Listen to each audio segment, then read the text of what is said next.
அந்த அந்த பையன் தன் தாயை தகப்பனை மதிக்காம உலகத்தில் இருக்கிற அன்பை தெரிய போறான். பாருங்க, எதனால இந்த காரணம் தெரியுமா? இது கடைசி காலமா இருக்கிறது. கடைசி காலத்துல அன்பு தனிந்து போகும் என்று எதிர்பார்க்கிறது. அது மாத்திரமா, இன்னைக்கு பாத்தீங்கன்னா தாய் அன்பு வேணாம், தகப்பன் அன்பு வேணாம், இன்னைக்கு உற்றார் அன்பு வேணாம், நண்பர் என்ற அன்பு தான் வேணுன்றாங்க. என் ஃப்ரெண்ட்ஸும் இருக்கிறாரு, என் ஃப்ரெண்ட்ஸ் எல்லாம் பார்த்துப்பான், என் ஃப்ரெண்ட்ஸு கூட இருக்கிறான் அப்படின்னு ஒரே தத்தை சாப்பிடுவாங்க, ஒரே கிளாஸ்ல டீ குடிப்பாங்க, ஒரே கிளாஸ்ல எல்லாமே செய்வாங்க. இன்னைக்கு பார்த்தீங்கன்னா ஒரு ஃப்ரெண்ட்ஷிப் அன்புன்றாங்க. ஒரு காலகட்டம் வரும்போது அந்த அன்பு மாயமற்ற அன்பா இருக்கிறதுங்க. பாருங்க, ஒரு காலத்துல நானும் ஒரு நண்பர்ன்றங்க, நாங்க 2 பேரும் எங்க போனாலும் ஒன்னா போவோம், சாராயம் குடிக்க போனா ஒன்னா போவோம், விபச்சாரம் பண்ணா ஒன்னா போவோம். பாருங்க, சூது பழக்கத்துக்கு போனா அங்கே ஒன்னா போவோம், சாப்பிட்டா ஒன்னா சாப்பிடுவோம், நைட்ல சுத்தினா ஒன்னா சுத்துவோம். அப்படியாப்பட்ட அன்பு பாருங்க, தாயாலும் தகப்பனாலும் பிரிக்க முடியாத அன்பு. என் கூட ஒரு நண்பர் இருந்தாருங்க. ஒரு டைம் வந்தது, நானும் அவர் ஒரு வேலை செய்யறத திருட ஆரம்பிச்சோம். திருடி மாத்திக்கணும். பாருங்க, திருடி மாட்டிக்கின பிறகு அந்த நண்பர் என்னை காட்டி கொடுத்தாரு. இதான் ஒரு மனிதனோட அன்பு. பாருங்க, ஒரே தட்டுல சாப்பிட்டோம், ஒரே தட்டுல குடிச்சோம், ஒரே பாத்திரத்துல குளிச்சோம். இப்படியாப்பட்ட அன்பு ஒரு ஒரு பிரச்சனைக்கு வரும்போது அந்த அன்பு மாறி போச்சுங்க. இதான் ஒரு மனுஷனோட அன்பு. ஏன்னா இது கடைசி காலமா இருக்கிறது. அன்பு யாருக்கிட்டையும் பார்க்க முடியாதுங்க. இன்னைக்கு பாத்தீங்கன்னா அந்த கடைசி காலத்துல 10 மாசம் சுமந்த தாயே தன் பிள்ளையை கொலை பண்ற காலமா இருக்கிறது. நீங்க செய்தியில பார்த்துருப்பீங்க, 10 மாசம் சுமந்த தாய் 4 வயசு பையனை கொலை பண்ணி பெங்களூருக்கு கொண்டு போறாங்க. எவ்வளவு பரிதபிக்கப்பட்ட காரியம். இன்னைக்கு பாத்தீங்கன்னா தாய்கிட்ட எல்லாரும் தேடி போகிற அன்பு தாயின் அன்பு.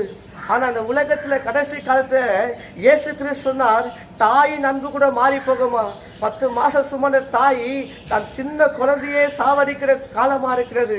அது மாத்திரம் இல்லைங்க, இன்னைக்கு பாத்தீங்கன்னா தன் குழந்தையே விற்கிற காலமா இருக்கிறது.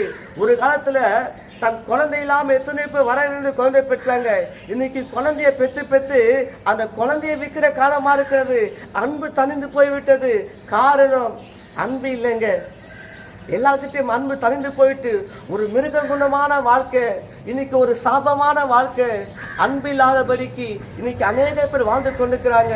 தேவன் சொல்றார், ஒருவருக்கு ஒருவர் அன்பா இருங்க என்று, அன்பு சகலத்தையும் தாங்கும் என்று. இன்னைக்கு பார்த்தீங்கன்னா அன்பு இல்லாத வாழ்க்கை அநேக பேர் வாழ்ந்து கொண்டிருக்கிறாங்க. நிலையில்லாத வாழ்க்கை வாழ்ந்து கொண்டிருக்கிறாங்க. தாய் கிட்ட, தகப்பன் கிட்ட, அக்கா தங்கச்சி கிட்ட எல்லாருக்கிட்டையும் அன்பு இல்லை. அன்பு தனிந்து போயிட்டு, பணம் இருந்தா ஒரு அன்பு, பணம் இல்லைன்னா ஒரு அன்பு, சொந்த வீடு இருந்தா ஒரு அன்பு, வீடு இல்ல அன்பு, நீ நகைலாம் போட்டு வந்தா ஒரு அன்பு, நகை போடலன்னா ஒரு அன்பு, உனக்கு நல்ல துணிமணி போட்டு நல்ல காரு சொகுசா நீ வாழ்ந்தா உண்மையில அன்பா இருப்பாங்க. நீ எதுவுமே இல்லாம நீ சாப்பாட்டு கஷ்டப்படும் போது யாருமே அன்பு தேடி வர மாட்டாங்க. ஆனா பாருங்க, இதான் அன்பு. இந்த உலகத்திலே பாத்தீங்கன்னா பணம் இருந்தா ஒரு அன்பு, பணம் இல்லைன்னா ஒரு அன்பு. இதான் மாயமற்ற அன்பு. ஆனா இயேசு கிறிஸ்து அவர் யாரோ, அவர் எப்படிப்பட்டவரோ? நீ கருப்பா இருக்கலாம், சிவப்பா இருக்கலாம், நீ பணக்காரா இருக்கலாம், யாழையா இருக்கலாம், நீ வீடு இருக்கலாம், வீடு இல்லாம இருக்கலாம், நீ எப்படியாப்பட்ட ஆளா இருக்கலாம். ஆனால் இயேசு கிறிஸ்து உலகத்தில் பிறந்த எல்லார் மேலேயும் அன்பா இருக்கிறார்.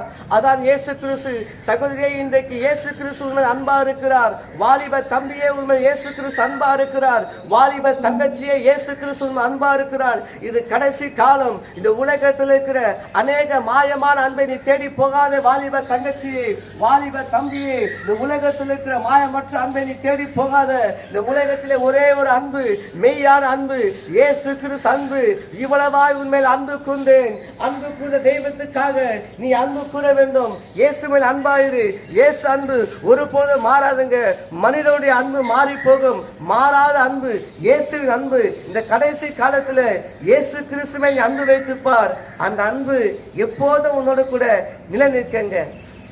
பாருங்க, ஏசாப்போட அன்பு இன்றைக்கு ஒரு காலத்துல பேசிக்கொண்டிருக்கிறேன்னா ஏசாப்பா மேல அன்பு வைத்த, ஆனா ஒரு காலம் வரும்போது அந்த அன்பு விட்டு பிணைங்க போயிட்டேங்க, பின்னாடி போயிட்டேன். ஆனா மீண்டும் அந்த அன்பை தேடி வந்து நான் உண்மையில அன்பா இருக்கிறேன், நீ ஏன் என்னை விட்டு விலகி போகிற, நீ ஏன் என்னை விட்டு விலகி போகிறேன்னு அந்த அன்பை என்னை தேடி வந்து மீண்டும் என்னை இழுத்து கொண்டுங்க. அது சொல்றார், உன்னை அன்பின் கயிறால் நான் இழுத்து கொண்டு, ஒரு கயிறு இருக்கிறது, அதான் அன்பின் கயிறு, அந்த அன்பின் கயிறால் என்னை இழுத்து கொள்ளுவாராம். இந்த கடைசி காலத்துல இயேசு கிறிஸ்து அன்பா இருக்கிறார். இந்த ஒளிபெருக்கை மூலமா கேட்டுக்கொண்டிருக்கிற யாரா இருந்தாலும் சரி, இயேசு கிறிஸ்து அன்பா இருக்கிறார், அவரை ஏற்றுக்கொள்ளுங்க. உங்களுக்கு ஜெபம் தேவைப்பட்ட எங்க மத்தியில வாங்க, ஜெபிக்கிறோம். சபைக்கு போக வேண்டாமானால் அருகாமைக்கு சபைக்கு போங்க. ஆமென்.